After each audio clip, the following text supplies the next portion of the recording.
welcome. Alexander, Andre, Yeah. Hi. Lydia, and Stas. How's your day, guys?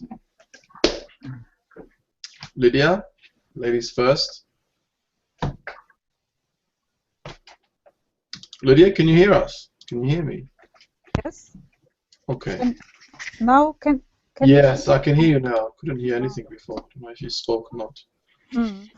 My day was as usual and usual question, usual answer. I think for many students. Yeah, same old, like we say, yeah? Yes. Very good. All right, hello, Maria. Hello guys, hello Alan. How are you? I'm fine, a little bit tired, but it's okay, I think. Only evening. I feel that the evening come to me. I don't know how to say another. Time passes quickly, doesn't it? It's evening already for you. It's only 5 o'clock here in the UK. Not that late.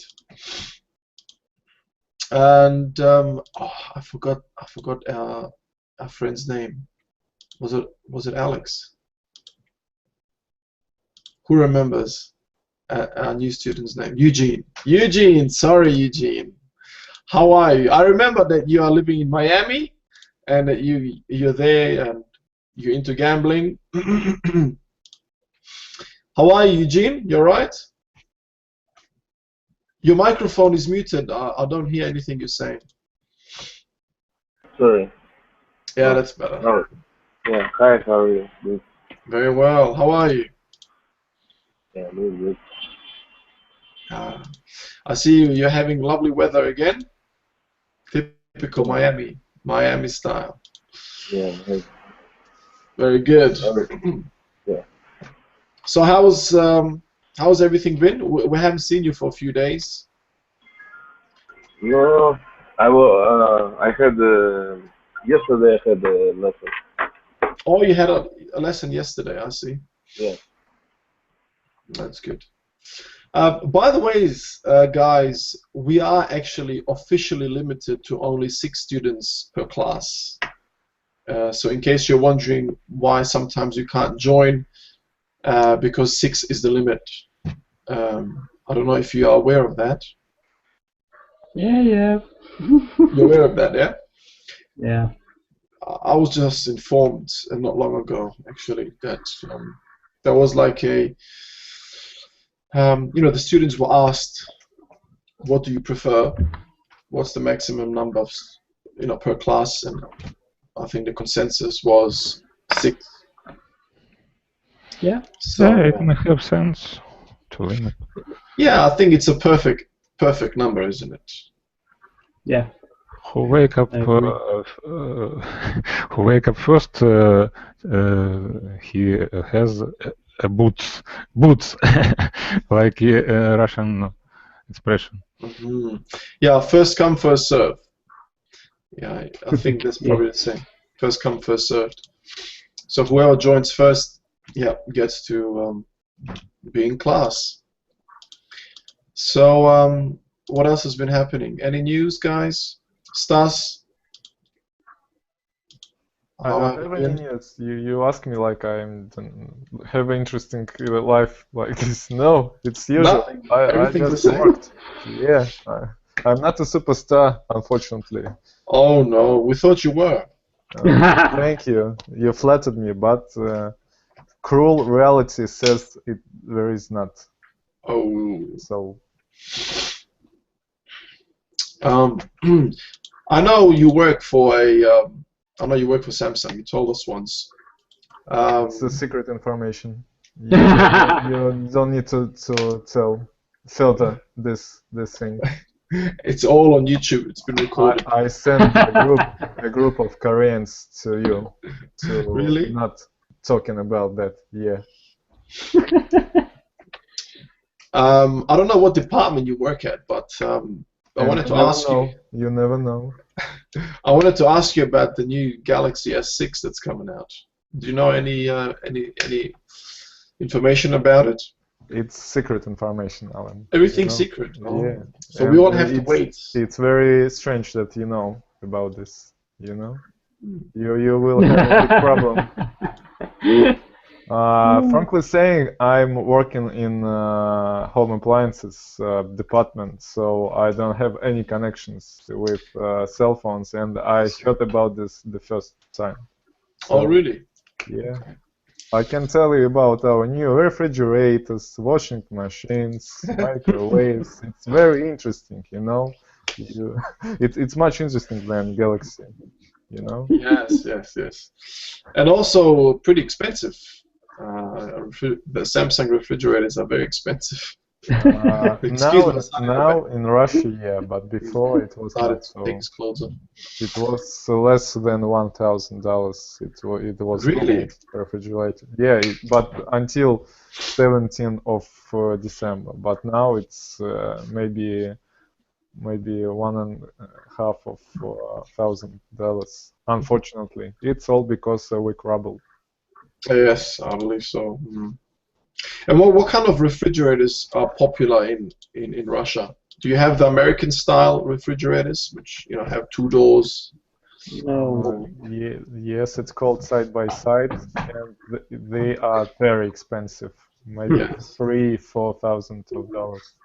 That's what I was thinking about. Yeah, those are the most expensive ones. They're huge. Yeah, I'm talking about combi. I think it's so boring. I don't want to waste time. You don't want to talk about work. About work and refrigerators. It reminds you of your work. That's why, doesn't it? Yeah. All right. Maybe we should get started, and I'll remove my camera because my son is in the background. So, yeah, episode 24. We're on episode 24, and actually, we have 26 in total. So next week will be the last of the IELTS series number 2. That's right. So hopefully, by the time March 10th happens, well, I hope that we can, restart our classes elsewhere, and then we can continue from there on. I believe that most of you will be there, as far as I was told. So hopefully, we can continue from the other source. Yeah. So let us begin. Episode 24, like I said. I will play the video, and you guys just sit back and relax. Write notes if you like, and then after I'll hear your individual summaries. Okay, here we go.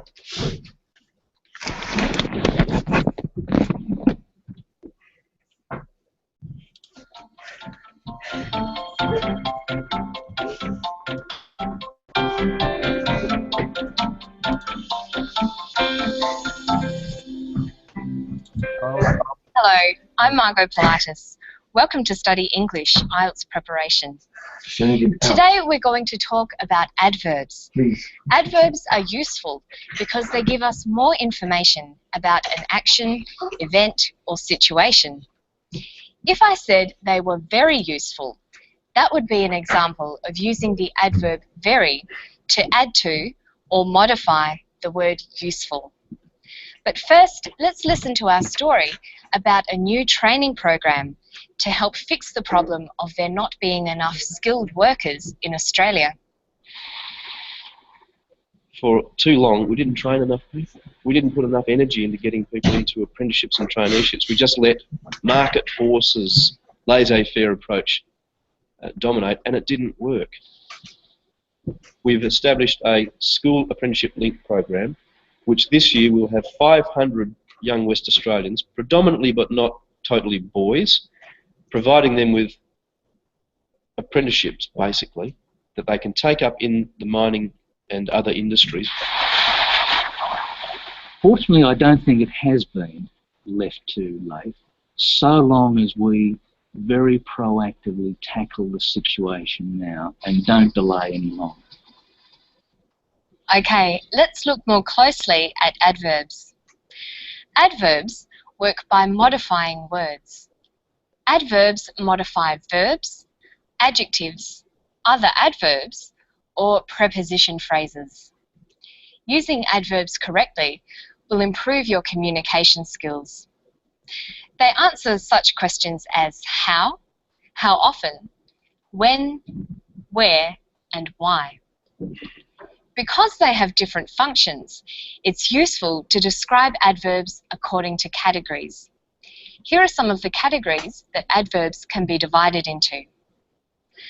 Adverbs of frequency: occasionally, usually, frequently, often. Adverbs of place: somewhere, here, outside. Adverbs of manner: quickly, carefully, suddenly. Adverbs of degree: really, fairly, very, rather, extremely. And finally, focusing adverbs: specifically, only, particularly. Did you notice that most of these adverbs end in the suffix ly? Many adverbs are formed by adding ly to an adjective. For example, frequent plus ly, frequently. Careful plus ly, carefully. Quick plus ly, quickly. Real plus ly, really. Let's listen to Alan Carpenter, a state government minister, talking about an apprenticeship program. He uses a number of ly adverbs. Can you identify the category they belong to? We've established a school apprenticeship link program, which this year will have 500 young West Australians, predominantly but not totally boys, providing them with apprenticeships, basically, that they can take up in the mining and other industries.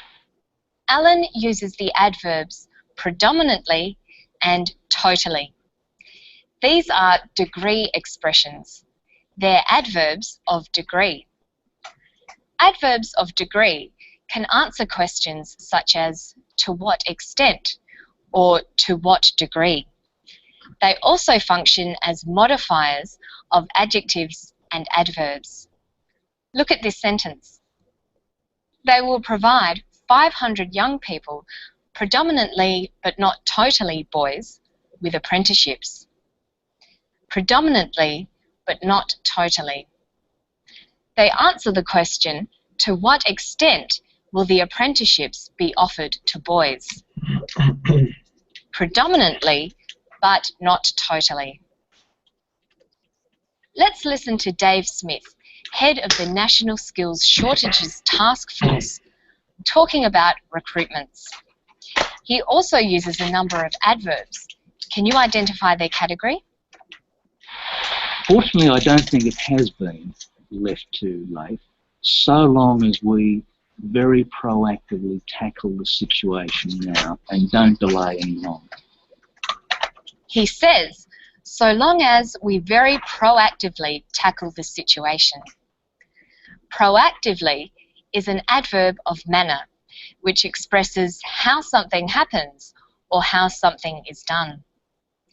In the sentence, we must very proactively tackle the situation.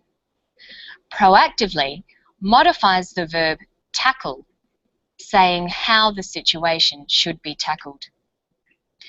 Next to proactively, we have another adverb, very. We saw this category of adverb earlier. It is an adverb of degree. Some adverbs of degree, however, can be further divided into intensifiers and downtoners. Adverbs that are intensifiers make adjectives stronger, and downtoners make adjectives weaker. In the sentence, we must very proactively tackle the situation. The manner in which the situation is tackled is made stronger by adding the intensifier very. How proactively? Very proactively. Fortunately, I don't think it has been left too late, so long as we very proactively tackle the situation now and don't delay any longer. He also says, fortunately, I don't think it's been left too late. Fortunately is an adverb in another category. We call it an attitude marker. The adverb, fortunately, expresses a viewpoint on a situation and usually refers to the whole clause. Examples of other attitude markers include hopefully, surprisingly, apparently, and happily. Okay, now let's consider how many words and phrases used in English are borrowed from other languages. Some are pronounced as if they were English. For example, questionnaire and restaurant are from French, but pronounced in an English way. However, other words reflect the spelling and pronunciation of the original language, like détente and ballet. English borrows words easily. These words fill gaps in our language. Most of the vocabulary in English for ballet, for example, derives from French. Let's listen to Alan Carpenter talking. Can you identify the foreign word and the language from which it was borrowed?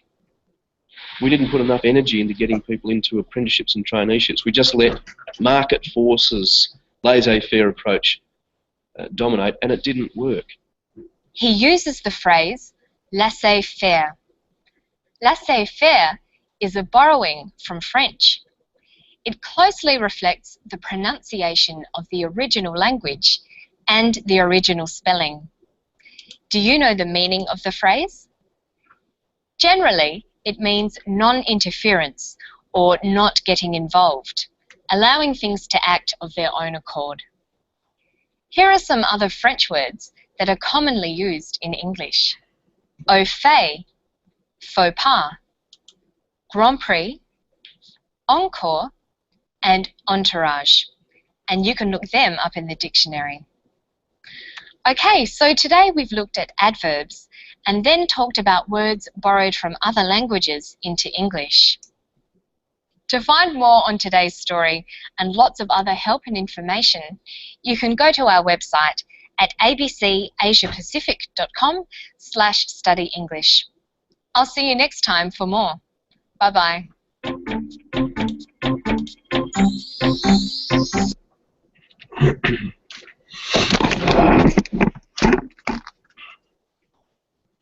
Okay. So, I'd like you to take up to 2 minutes to give me a summary. So between 1.5 minutes and 2 minutes. And try to use minimum 1.5 minutes. So you have to talk as much as possible, because during the IELTS speaking task, you will be given a certain time frame as well. And you should speak no less than a certain time and not more than a certain time. So between 1.5 minutes, I was going to say 1.5 hours. That would have been funny. So let's hear it. Eugene, why don't you tell us what the video was about? Give us a quick summary. Your microphone is muted. We can't hear you. Video was about adverbs and how makes adverbs and what they mean. Okay. Anything else? And the word comes from another language. Yes, very good. Very good. Do you remember any of the adverbs or any of the foreign words that were used in this video? What did she say? Do you remember any of the adverbs? Yeah. I said some of them, but I forget. I said some of them. Oh, you put it on your In tablet. dictionary, yeah, and right away forget it. That's fine, no problems. Okay, all right, thank you, Eugene. Okay, Stas, let's hear your summary. In this case, Marga Palatis talk with us about adverbs, and I think it's very important if you're trying to pass IELTS, because adverbs talk about more information about active and situation, and using adverbs will improve your communication skills. She said that adverbs has their own grade, like adverbs frequency, manner, degree, and other things. And she demonstrated us how adverbs work with adjectives, like in frequent and frequently. And it's most common way to summarize li to an adjective to make an adverb. And second part of this lesson was about spelling and pronunciation of foreign words, especially French.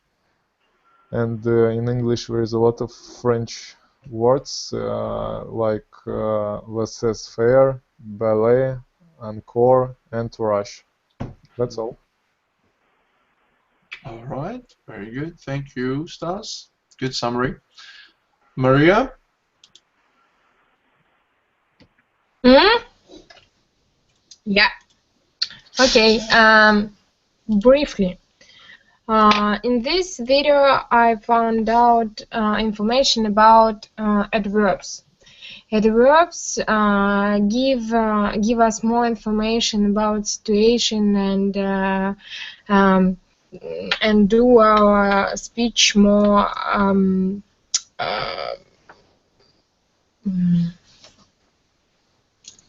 more suitable and useful for people around us.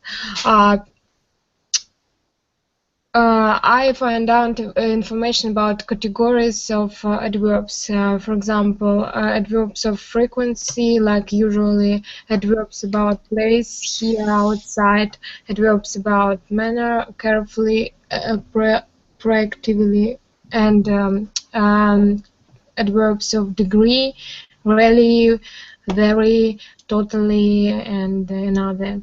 And categories for and verbs about focusing and attitude marker, like happily, hopefully, and another. And usual adverbs consist and all have in the end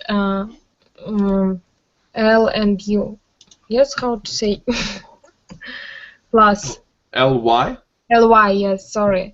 And in usual case, we need to put in the end. For example, careful, carefully, and another. In the last part of video, I find out information about pronounce word from another languages, like French words, laissez-faire, and another. I need to original spelling, and don't forget about this. That's all. Okay, very good. Maria, do you remember anything about you mentioned adverbs of degree, and did you hear us say anything about intensifiers and downtoners? Yes, about very. You mean very? Then you they identifies and downtowns. It's about degree. Can give us word weakly or stronger, or how? You mean this? Yes.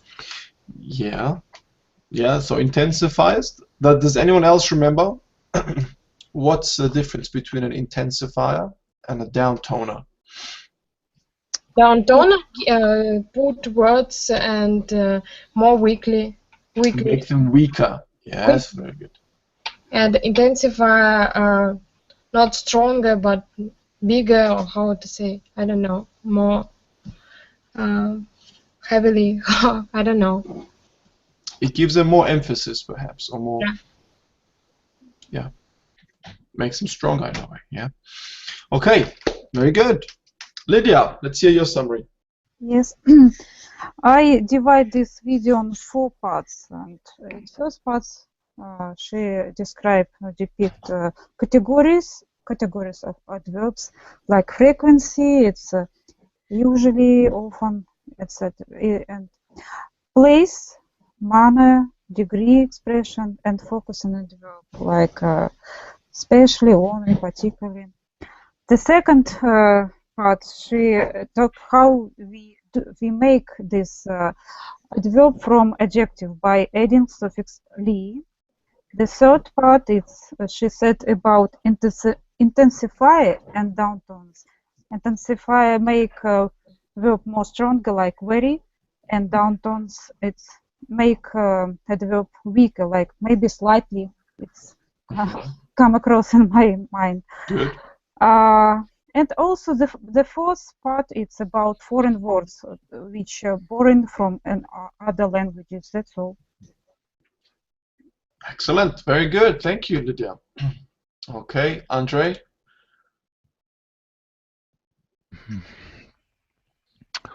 As I remember, we learned this lesson in the first cycle when you.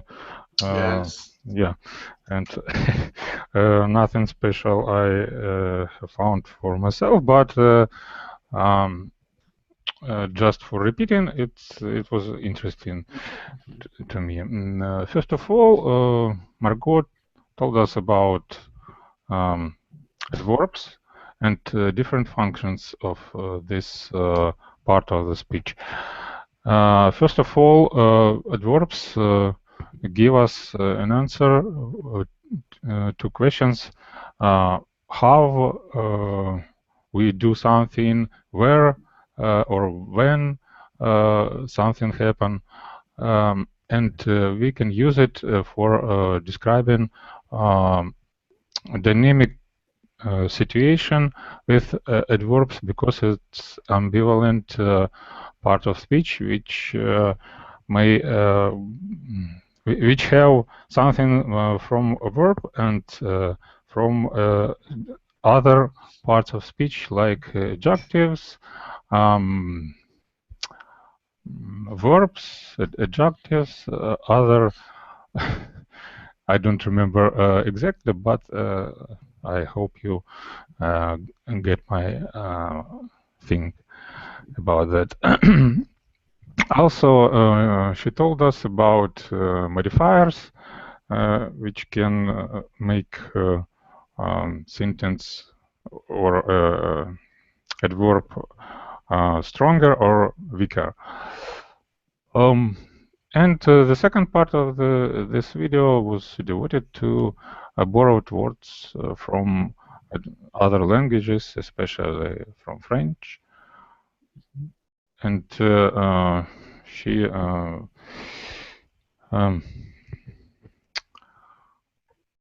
pointed out the specific of pronunciation of these borrowed words. That's all. Very good. Thank you, Andre. Okay, and finally, Alexander. So in this video we were talking about adverbs. So they are modifying verbs, and answered the questions how often, where, and why. They consist of categories, category of frequency, place, manner, degree, focusing, attitude, and so on. And they are mostly, I don't know, mostly or always making by adding ly to verb. So careful, carefully, and so on. And degree category consists of 2 subcategories, maybe intensive and downtone. Intensive makes it stronger, downtone makes it weaker. And second part was about borrowed words from other languages, and as far as I know, most of them are borrowed from French, like Grand Prix, ballet. So that's it. Yeah, excellent. Thank you very much, Alex. Good summary as well. All right then. So now I'm gonna screen share the PDF, the study notes PDF. Basically, it's just, I think, 4 pages of, you know, all sorts of foreign words or expressions. Did you know that there are also some Russian words in English? Can you think of which ones they are? Bistro. Really? Bistro? I don't know. I don't know. It was from Russian, but it was in First World War. No, French, Napoleon War. Bistro. Oh yeah. Yeah. I know cosmonaut from. Oh, very good. Yes, that's one of them, which means astronaut. Yeah. Yeah. Yes. Very good. That's one of them that the English language has adopted, yeah, or borrowed. There's another 1 or 2, I think. We're going to have a look at them shortly. But for now, let's have a look at this. I'll briefly read some of this so we can be reminded. So foreign words and phrases in English. Here's a study tip. When using foreign words or phrases in spoken or written English, it's important they are used correctly and are stylistically appropriate. Foreign words can make your speech or writing sound casual or more sophisticated or excessively formal and artificial if used incorrectly. So it's very important you know how to use these words. We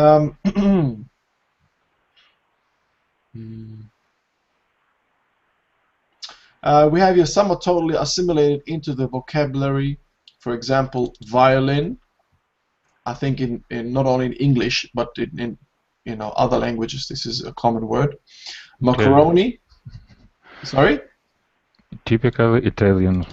Yes, yeah, definitely Italian. And then we have alligator, tomato, yeah, from Spanish. And others, while fully part of the vocabulary, retain the pronunciation, spelling, or grammatical ending of the original language. For example, somebody said Grand Prix. I think, Alex, was it you? Of course. Yeah, we love Grand Prix formula. So that's from French, and it remained the same in pronunciation. Karaoke, Japanese, and phenomena, Latin. So English borrows from many languages of the world, examples of which are examined in further in the notes below.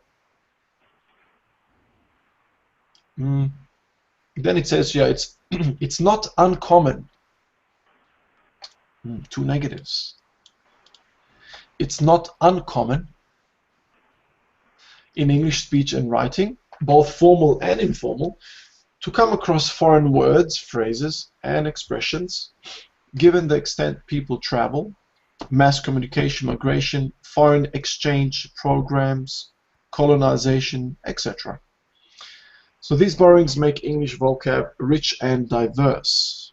The vocabulary of English is increasing by thousands of new words each year, in case you didn't know, as words and concepts are taken from other languages. So here we have a bunch of them. Let's look at them before we do the activities. So on the left column we have the foreign word, phrase, or expression. Then in the middle, the origin, the word form and pronunciation, and then the meaning on the right. So I'll get you guys to read each line to start with. So Eugene, can you read the first line, please? A cappella, Italian, Europe. I have to read translation. Well, just the meaning, yeah. To sing without the accompaniment of musical instruments. Excellent. So do we all know, have we all heard of this before? Eugene, have you heard of this before? A cappella? No, I never heard. I heard in Russia, but it's yeah, so this is an Italian word, and I don't know if you watch some of these. In Russia, the same. It's the same, yeah. Useful word. So in English, we have the same. It was borrowed from the Italian language. Then, Stas, the next one. Ad hoc, Latin, something that is not planned but rather organized or arranged than necessary. Ad hoc. I don't know if you remember, but we had this once before in one of our idioms lessons. Ad hoc. Don't remember. I don't think, maybe you weren't there. Yeah, something that you do that's not planned. Yeah, but rather organized or arranged when necessary. It's ad hoc. So we have this, and it's pretty common to use. I remember we learned this in context of some committee for resolving some local problems or something like that. Yeah, I think you were in that lesson, yes. Very good. So these are very common and very useful to remember. Then we have Maria, the third one. Aficionado. Aficionados, plural. Spanish noun. Someone who has an interest in and is quite knowledgeable about a particular subject or activity. Yes. Aficionado. I think this is how you pronounce it. There's something wrong about these. These they're not correct. Yeah, so this is a Spanish word. Can you think of another English word perhaps that might mean the same as this? Involved person, or maybe something like that. Expert. Yes, good. Maybe affectionate? Yes, affection. Yeah. It kind of sounds the same, doesn't it? When you're Or affectionate. fun. Sorry? A fan? Fun? Yes, a fan of something. I'm a fan of football, music. Yeah, Andre would probably agree to that. He has a great interest for it, and he's knowledgeable about it as well. Yeah, so you can say that aficionado. You can use this with that particular case. Then we have many more. Lydia? A la carte, French. It's menu which allow you to choose individually priced dishes. Yes. A la carte, I think. A la carte. A la carte. Yeah, I think we've all heard of this, yeah? It's pretty, I think, common. Okay, then, Andre, the next line. À la mode. Something that it's in fashion. À la mode. Can you think of an English word that is a synonym to this? We actually learned it not long ago. We had something to do with fashion. No, fashion, stylish. Stylish, very good. Or something to do with fashion trend. Trendy. Trendy, yes. That's in fashion. It's trendy. Everyone is wearing it now. Trendy. I'll spell it for you. There you go. Okay, next one. Alex, you back? Yeah, sorry. Alma mater. Latin noun, alma mater, the school or university you attend. Yeah. This is another Latin one. Sounds nice. Alma mater. Yeah, alma mater. Alma mater. Very interesting. What about this one? A German one. Eugene.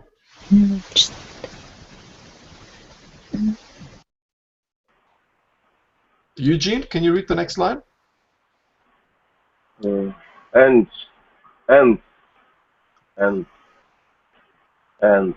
Yeah, feeling or and feeling or anxiety and worry because of certainty in the life and future. Very good. Feeling of Yeah. So feelings of anxiety. anxiety. What Feelings of anxiety. What's anxiety? Does anyone know? Yes. Yes. Nervous. Yes. So when somebody's nervous, Excited. excited but nervous at the same time. Yes. Yes. Oh, cold feet also. Yes, you have cold feet. Yeah, you're not sure. Very good. Worried about something. Yeah. Angst, if you translate it, I think Maria, you speak a bit of German. Angst is actually like fear, isn't it? Hmm? Am I right, Maria? Something like that, yeah. I'm not speaking Germany. I'm only visited Germany, and I have friends from Germany. Why you are kidding? I don't know. I thought you spoke a bit. I studied. I'm only 1, 2, 3, 4, 5, and that's all. Okay, okay. I studied German in the school. Do you remember? A little bit. Something like Scheiße, Russisch Wein, and so on. All the bad words. Handehoch. Yeah. Yes. Also from Troubled. Yeah. Trouble is another one, Eugene. Yeah, that's good. Troubled. You know, angst originally means like fear. Fear. But here, you know, it's kind of a feeling of concern, anxiety, and so on. Okay, then we have a Russian word. Yeah. At least. Apparatchik. Government or party official who obeys orders. Is that true? Yeah. Yeah, it's correct, yeah. It was true, but a very long time ago. It's about Yeah. 50. During maybe Soviet Union. So you don't have this anymore then, yeah? It's not common. Yeah, I think so. Okay. Now it's the same like chinovnik. Yeah. Ah, Chinovnik. interesting. Yeah, interesting. Yeah, scared was another good one for the previous one. Well done. Okay, let's speed it up a bit. Let's finish this round, and then we'll do the activities quickly. Maria? A priori. A priori. Priori. I don't know how correct. Latin. Adjective, adverb, formal. Yeah. An argument or reason which is based on general principles. Yeah, Like a priori. axioma. Something like that, but it's about condition, previous condition, which obvious, absolutely. Yeah. Very good. Then we have another French word, Lydia. Apropos. Apropos. Apropos, with reference to, in respect of. Apropos. I think this is good. Do you have this in Russian? Because in German they have this. It's borrowed from French. Even the Germans have borrowed it. No, I don't know. Not in Russian? You don't have this in Russian? No. Okay. No. With reference to? A priori I heard, but apropos. Yeah, we have a priori, Yes. but not apropos. Okay. Yes. Apropos. All right, let's do the next one. Andre?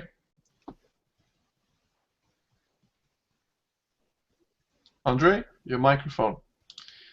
Au fait. Familiar or acquainted with someone. Yeah, au fait. I think the T is not pronounced. It's au fait, I believe. Yeah. Mm-hmm. So something familiar or acquainted with. Yeah. And then the last one, Alex. Naturel. Au naturel. Yeah. Au naturel. In a natural state of form and cooked naked. Nice. Okay. Ja, natürlich, danke schon. Yeah. Okay.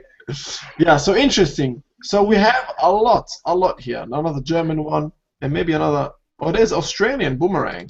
Yeah, that's interesting. Kangaroo. Another Russian. And where we can find this strange word? If you read this, and it will be good, but it's so many words here. I know. Yeah, there are Because, too many. So Mhm. I'm gonna give you the link for this, anyways, so you can have it. There's a link for it. Some of these are more common than others, like Yeah, cotton blue, cliché, cliché, ciao. Some of them are old-fashioned; they're not used anymore. Like we had that the previous Russian one. Déjà vu, very common. Yeah. CV. De facto. CV, we use it for resumes. Cul-de-sac. This is common for properties, if you're looking for property in a certain area. Encore, yeah. Repetition. De facto we also use in Russia. De There you facto, go. Yeah. Entourage. Entourage, we learned that before, didn't we, with Yuki? Remember? Kate's classmate, roommate, and so on. So there are many here. So let's see if I can do this activity with you quickly. If not, there's only 2 activities. Basically, they're very simple.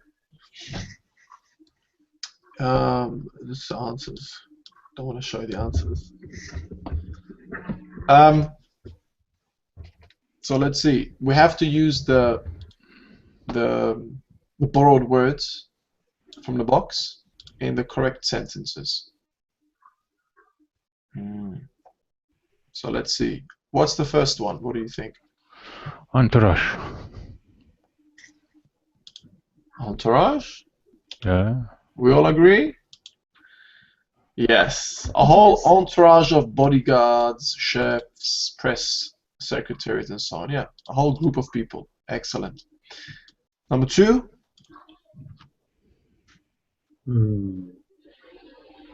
I don't know half of words in the frame. Aficionado?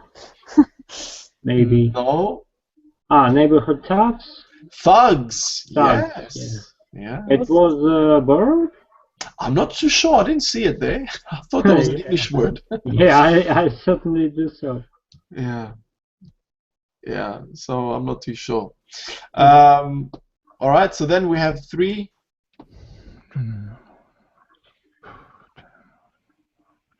Youngest. Stas, what do you think this one is? Tycoon. I don't have aficionado. I don't know. Who said tycoon? Andrei. Youngest tycoon. Youngst, like major in Russia. Yes. Tycoon. Very good. Yeah. Okay, let's see one more. We've read this one. Oh. This one we've actually read. One of you has read this one. Aficionado, maybe, with computer technology. Our fate? Oh, well done, Alex. What does that mean again? Do you remember? I don't remember.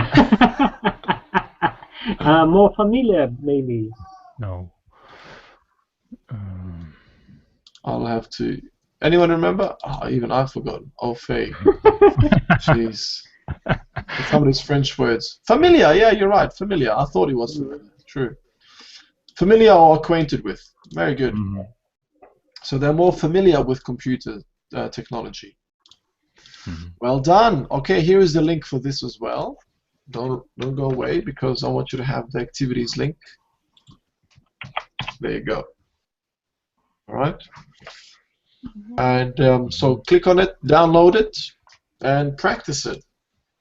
Some of these are actually more useful than others. Some others are not necessarily very common.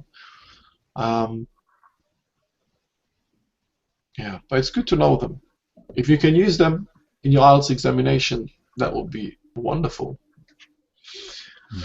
Or, you know, anywhere when you're speaking to people who you want to impress, that would be also good. If we pronounce this properly. Yeah, you have to. By the way, if you just type it in Google and look for the definition or the meaning, some of them actually give you the pronunciation as well. Or maybe if you go into the free dictionary. It's also difficult because you need to remember how it should be written. Yes, yeah. So it would help if you are multilingual, if you speak a bit of French or a bit of German, that it might help you. Okay, guys, that's it for now. Yeah. I shall see you in the next lesson if you're free. Yeah, see you. Okay. Thank you. Take care, everyone. Bye. Bye-bye.